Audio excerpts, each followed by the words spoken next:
Alrighty then. Well, welcome to Camp Crazy on the Red Planet.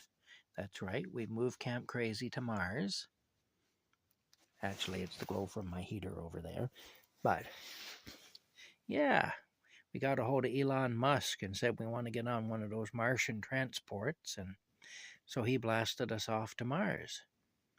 Hey, what do you think, Rocky? Rocky's just saying, yeah, whatever. Silly. Anyway, I'm going to tell a story now. This is a story I told in a video way back, but it's a while ago, and there's lots of new subscribers now. And so I'm going to tell you this story. This happened when I was 12 years old. Some of you may not believe it, but I'm going to tell you anyway. And you think I'm crazy? You think I'm crazy? But anyway, here goes. When I was 12 years old, and my little sister, Michelle, was 3 years old, there's like 9 years between us, our parents split up.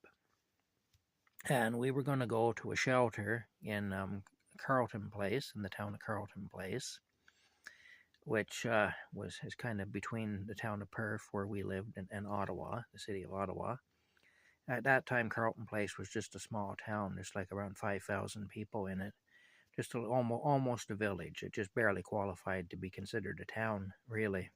But a little hole-in-the-wall place. But, shelters of that type in 1980, when this occurred, weren't that common. It was still kind of a new thing. And so the place where we were going to go in Carlton Place was all booked up. So they sent us to Eganville, to a town called Eganville that was a village. And that town was in Renfrew County, up north of here. Was up in the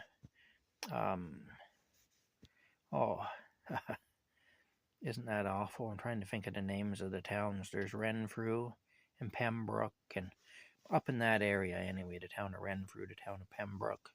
The village of Eganville was up in that area. Anyway, that's where we got sent. And we got sent to a shelter that was called Avoca House. And it was in an old gray nun's convent. It was at 68 Queen Street, Eganville. And next door to it was the separate school, or the Catholic school. In those days, they were called separate. Catholic schools were called separate schools. So next door to it was the separate school, and behind it was the church, up on the hill. Anyway, this was an old gray nun's convent, as I said, old stone building. Really a beautiful building. I mean, marble floors, the whole works, big marble staircase going up and all that business, from the big entranceway in the front. Every room had a huge walk-in closet and a sink and a medicine cabinet. Anyway, we were up on the third floor. My mom and my sister were in the room on the corner at the back on the third floor, and I was in a room across the hall from them, but one door up. Anyway, so there was a room beside me that was directly across from them at the very end of the hall.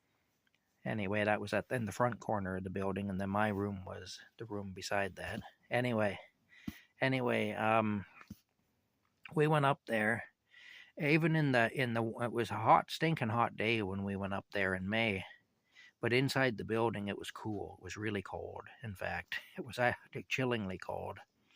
And I had a bad feeling about the place right from the start. I don't know. I sensed something, I guess. I don't know. Anyway, I told my mother I didn't like the place. And she got pretty mad at me. She told me to stop talking stupid, and it was a beautiful building, and what was I talking about? And stop talking stupid. People would think I was crazy or whatever, And I said, well, yeah, it is a beautiful building, but there's something about it I don't like. I said, there's something not quite right here. And I said, I don't like it. Anyway, she just told me to shut up and stop talking stupid. She wasn't a believer in stuff like that at all at the time. And she tended to think that anybody who believed in stuff like that was probably not right in their mind, So anyway, like kids will do, I was 12 and my sister was 3. I took my sister exploring around the building. And in the back of the building, we found a staircase. It was like an enclosed staircase that went around like a spiral staircase. Well, we go down this thing, and when we get to the bottom of it, it opened up into a corridor, which it turns out was in the basement. And directly across from where this opened up, there was the boiler room. Now, the big heavy steel boiler room doors were open, and you could see the big boilers in there that heated the building. And anyway, my sister was behind me, so she didn't see what I saw when we got to the bottom of the stairs, because, of course, I was quite a bit taller than her. I was kind of blocking her view. Anyway, what I saw was a beautiful blonde-haired girl, looked to be about my age, looked to be about 12 or 13 in there, you know. Very pretty. Beautiful long blonde hair that just flowed down over her body like a garment. I mean, I couldn't tell you if she had anything on underneath her hair, because her hair came down and covered her. Like her hair was her garment in a way, but whether she had garments underneath the hair, I don't know. Maybe she was naked. I honestly don't know, but the hair covered her right from head to toe. It just flowed down over her body, covered her. She was quite beautiful, very beautiful face, very pretty young girl. Now, normally that wouldn't have fazed me, you know, but what freaked me out about her was she was in the boiler room standing beside the boiler, and she was a couple of feet off the floor, hovering. That kind of freaked me out because that's not normal. If it hadn't been for that, I would have just thought that she was some girl that was staying there like we were. It would never have occurred to me that, that it would be anything else, because she was solid looking. Like, she wasn't transparent or anything. You couldn't see through her. She looked just like you or I look if you're standing and looking at us, only she was hovering a couple of feet off the floor. Well, the hovering thing freaked me out, and I was already on edge because I already had a bad feeling about the place. So I grabbed my sister by her hand, and I dragged her up all those stairs, basically bounced her off every stair going up, just in a panic. Of course, I got into bad trouble for that. My mom wasn't too impressed with me for doing that, and she didn't believe my story about the floating girl, about the beautiful floating girl. And again, she was already wondering what the heck was wrong with me, the way I was talking, saying that the place was, that there was a problem there or whatever. So she basically thought I was either lying or losing my mind. Either way, she didn't have a lot of patience she didn't have a lot of patience for either of those things. So I got into some trouble. But anyway, that's just one story. I had to start school there later on in the week. So I was Catholic, and so I just went over to the separate school next door to start school. That school has now been torn down. I saw a video a while back that some urban explorers took because the school was abandoned for about 30 years before it was torn down. And it was called St. James the Lesser School. And I remember thinking, yeah, it would have a lesser saint, you know. I hated that school with a passion. I just hated it. But anyway, had to start school there later that week. The first thing I saw when I went to school there, I had coming down the sidewalk, beautiful day in May, and the fence went past the building and around, and there was a fence there. I went in there anyway. Oh, when I saw the video by the Urban Explorers, the place was horrible. Like, it was completely it was just trashed. It was awful. But anyway, I came around the corner there and in for the gate into the schoolyard. And the first thing I see is this great big guy. Now, the school only went to grade 8. And the first thing I saw was this great big guy. And he's laying in the dirt there just like a beach whale. And I mean, this guy must have been about 7 feet tall, and he must have weighed 350 pounds. Excuse me, I'm not exaggerating. I know it sounds like I am, but I'm not. And he was just laying there in the dust, and he had a stick, and he was drawing in the dirt, in the dust with the stick, you know. And my first thought was, where the hell am I, you know? Anyway, when classes started, we got up into the classroom. Principal of the school brought me up and introduced me to the teacher. The teacher was an old woman by the name of Mrs. White, curly white hair on the top of her head, and wrinkles, and the glasses with the chain. Remember the glasses with the chain that would go around the neck? And an old-fashioned looking flower print dress and all that. Very stern expression on her face, always. Very stern way about her. Anyway, the principal told her who I was, and so she introduced me to the class anyway. And she said, we have a new student today. His name is Tommy Fournier, and he is the son of one of those whores next door that has taken the convent away from the sisters, and so the sisters can't be there anymore, so all those whores can stay there. Anyway, he was the son of one of those whores, and she said, you can take the empty desk behind the filthy Indian boy if you can stand the stink of him. That was my introduction anyway to the school. So there was a native Indian boy sitting at a desk there in the back corner of the room, and there was an empty desk behind him. So I went and I sat down in the empty desk behind him. That was my first day at school, and at St. James the Lesser School in Eganville, Ontario, which is now torn down. The convent and the school are both gone now. Anyway, yeah, that was, if you look on Google Maps, if you look up 68 Queen Street, Eganville, and you go back, you can see old pictures of the building, and you can see the school next door. Of course, it was abandoned by the time Google Maps existed. But I was there in 1980, hated the place with a passion. Anyway, I did find out something, though. I learned kind of a lesson when I was there, because the young fella that I mentioned, the great big beached whale guy that was sitting there, it was laying in the dirt drawing pictures. That guy was a great artist. I remember one day I screwed up my courage when we were out in the yard, and I went over just to see what he was doing. You know, nobody bothered with him or anything, and I thought, I want to see what he's doing. The guy never said a word. Never heard a word spoken by this guy. I don't even know if he could speak. But he was an artist. He drawn beautiful pictures in the dirt. I mean, really, you wonder how he could do it, but he could. Beautiful, detailed pictures, landscapes and farms and all kinds of stuff. You know, really good at it. And he'd just take his hand and go, and then he'd draw something else. You know, if those pictures could have been captured somehow and kept, he was a great artist. That guy. I mean, freakishly big. I mean, big like circus people. You know, definitely a little scary and intimidating just by his appearance. But that boy could draw. That boy was very talented. And I remember seeing that and thinking, well, you can't judge a book by its cover.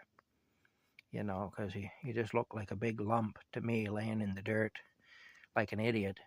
And when I went over it actually to see what he was doing, I realized that this is talent right here. This boy's got talent, you know.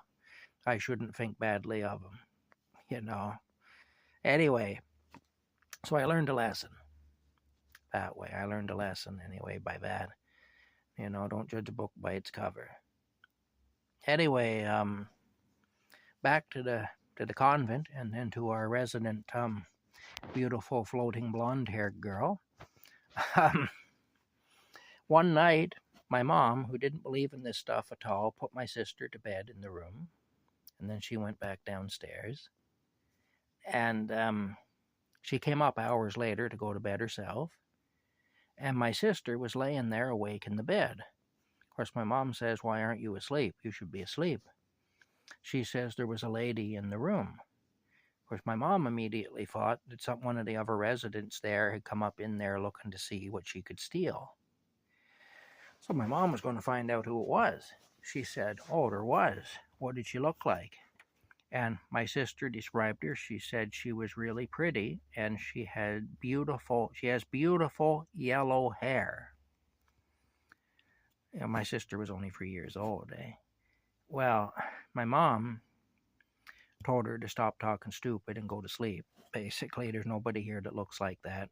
Stop talking stupid, go to sleep. The next night, around 2 o'clock in the morning, my mom is laying in bed asleep. She gets woke up with a little something just pushing on her shoulder, just gently pushing on her shoulder, you know, like somebody's putting their hand there and just pushing on her shoulder. So she opens her eyes, and this beautiful girl with the long flowing blonde hair was floating over her bed, looking down at her. And when she opened her eyes, the girl smiled at her and then just disappeared, just dematerialized right in front of her. Well, we didn't know at the time. Found out a bit of history about that building after the fact, after we had left there. Back in the 1800s, if you had a girl in your family and you didn't like the way she was acting, it was a thing that some people did, where they'd take their daughter to the nuns, make her live at the convent with the nuns so that they could straighten her out. You know, if they didn't like the way she was acting, they'd take her there. Well, apparently, a girl matching that description, a beautiful girl with long flowing blonde hair that went right down to her feet, was brought to the nuns by her father. Her father basically said, "She's wild, she's not acting right, fix her." Basically, you know, keep her here and fix her. And I'll come fetch her whenever she's not crazy anymore, or whatever, you know, whenever she's acting right. And anyway, she didn't want to be there, and so she ran away. She didn't get very far before she was caught and brought back. They took her up to that back corner bedroom on the third floor, which is the room that my mom and my sister occupied all those years later, like 100 years later. Took her and locked her in that room. Well, she didn't stay there. She jumped out the window and she died. And she died on the ground directly underneath that window. And so it's believed that it's her spirit that was occupying that place anyway. And apparently anybody who stayed in that room would see her at some point. But like I say, I saw her. I saw her once and I heard her once. There was one time I didn't see her the second time, but I heard her. Because I was in a television room at the end of the hall. And this room had the old windows, you know, where you'd turn the latch and pull the window open. It was like a cupboard, you know, that type of a thing, but with a glass pane in it. And you'd open it up.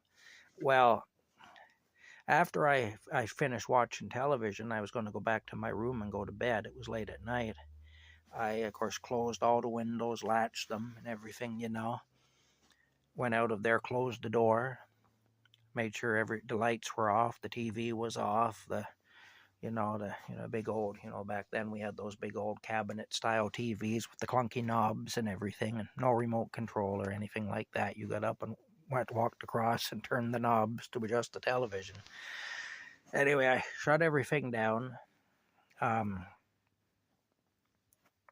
made sure all the windows were closed and latched, closed the door, and I come out of there and I'm walking down the hallway. And I didn't get very far down the hallway before the door flew open. And all the windows flew open in that room, and there was a wicked cold breeze. Came down the hall from that room, went right past me. Anyway, at least I heard all the windows fly open anyway. It sounded like they did. And I heard the door fly open too. Well, I went back to that room, and the door was open, but the windows were all still closed and latched. But this awful cold breeze had come out of there and down the hall, went right past me, you know. Anyway, that was an experience I had that I attribute to that girl with the long blonde hair anyway. Yeah. Anyway, my sister, my young sister, was a real daddy's girl. Her and our dad had a very good relationship. And she missed our dad something awful. She used to cry for him every night, and it was tough. We didn't know what to say to her. We didn't know how to comfort her, and it was just really tough. Anyway, uh, well, one day I was at school, but my dad, he showed up to try to talk my mom into going home with him. My mom wasn't having any part of it. Told him to go, basically leave her be. Well, my sister tried to chase him down the road after he had, when he's leaving in his car. Now, it was a gravel street at that time. It's paved now, but it was gravel back then. And it was almost lunchtime. And at that time, the kids from the local high school, the guys from the local high school used to drag race through there. There was a side street that went straight down, and then it was paved, but then the Queen Street was gravel. And when they'd hit that gravel, the old cars would fishtail and stuff, and they'd go flying up past the convent and the school with gravel flying, And my sister had commandeered this big wheel tricycle that was there on the property.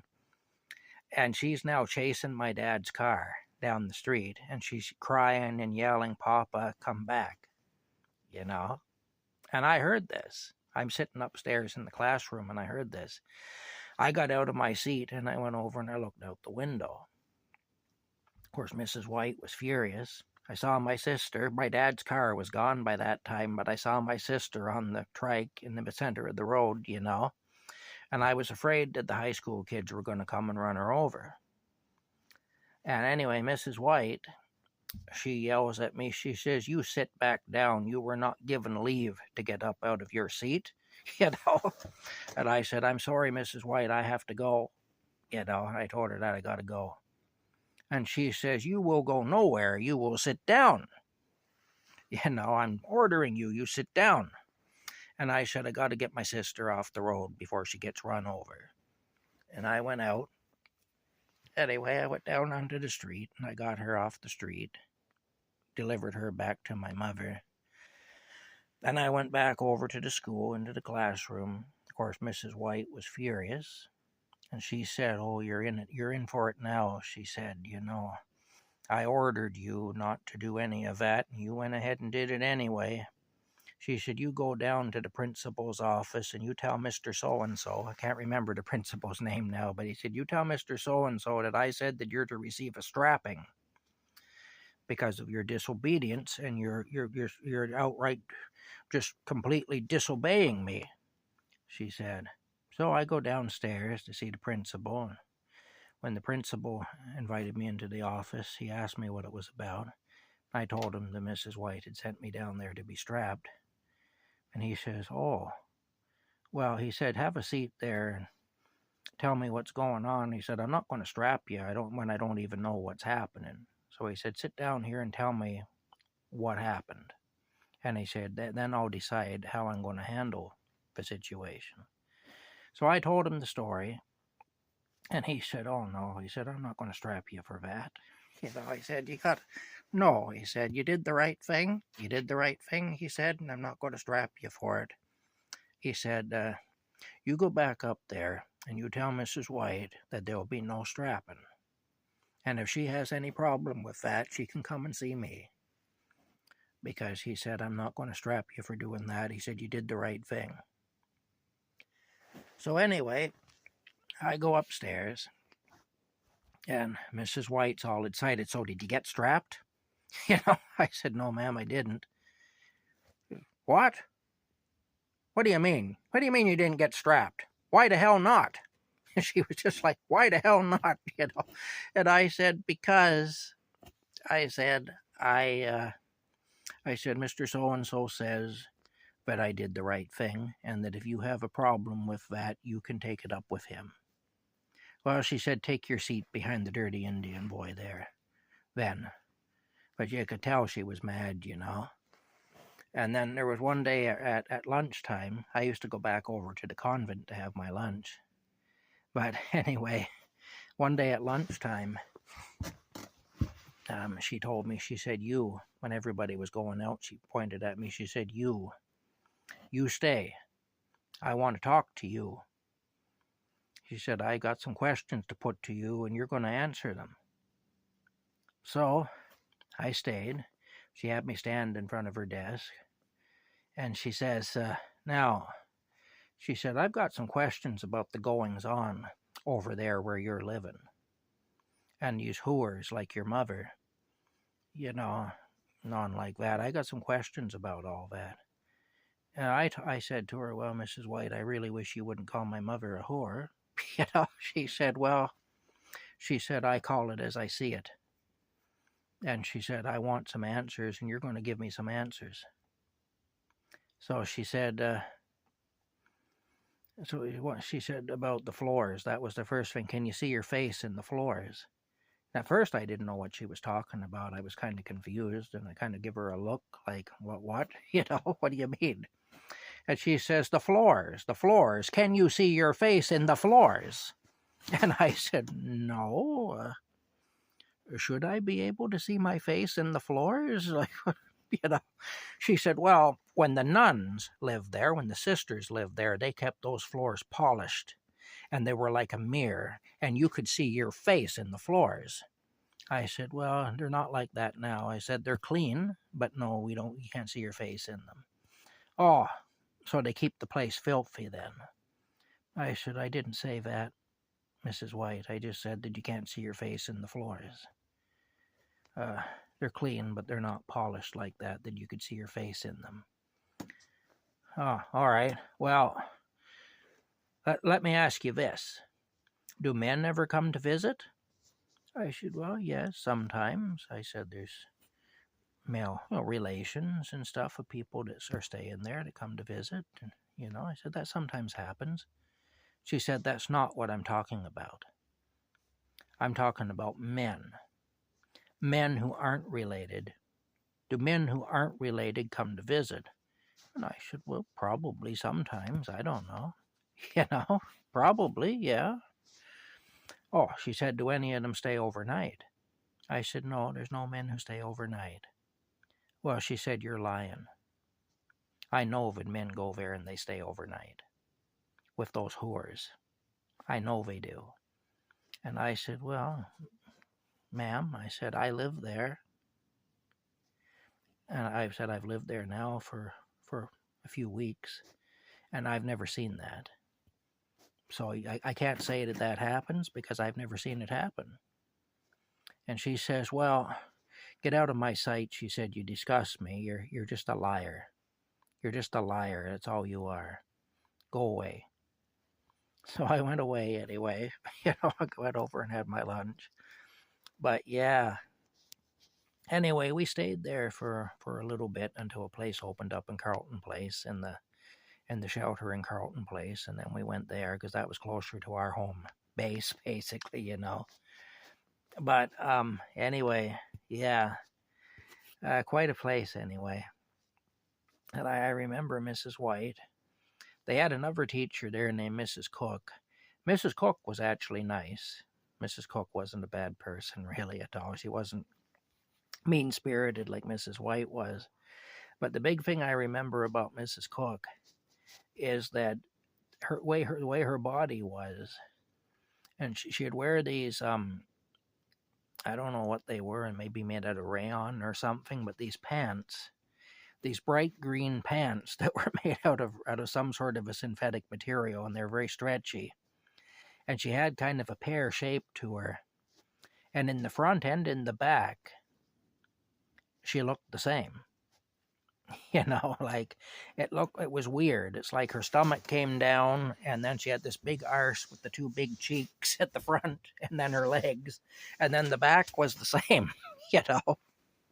So yeah. So I remember that about her, but she was a nice person. I can't say anything against her I can't say she was not a nice person or anything. She was. And the principal, well, obviously was good to me. I mean, he listened to me and heard my side of the story before he did anything, and he sided in with me even, which I wasn't very used to a authority figure siding in with me in those days. That didn't happen very often. Normally, an authority figure would side in with another authority figure, but he actually did side in with me anyway, which was really unexpected, and I'm grateful to him for that. because he recognized that I had done the proper thing there, and so he supported me and stood up for me in that situation. And so, like I say, I've always been really grateful to that man for that. Especially at that time, I had a lot of worries. I mean, we were in a pretty perilous situation, and I had a great deal of responsibility, and a great deal of worry in that situation. And so I didn't really need any additional stuff piled onto me at that time. Anyway, that was it. I remember we were hungry a lot. There wasn't enough food, and we were always hungry. And I remember, actually, I got poking around, and off that boiler room, I found another room where I'd seen the girl that first day. I found another room, and it was full of all kinds of different things. And but what I found in there was a crate of a mint tea. And I discovered by accident that mint tea takes away hunger pains. And so I had this stash of mint tea, and I used to make mint tea for myself and for my sister, so to take away the hunger, you know. And it really did work. Anyway, yeah, that's just another story anyway about something that happened. But anyway, that's it. Those aren't days I really enjoy talking about, so I'm going to stop now.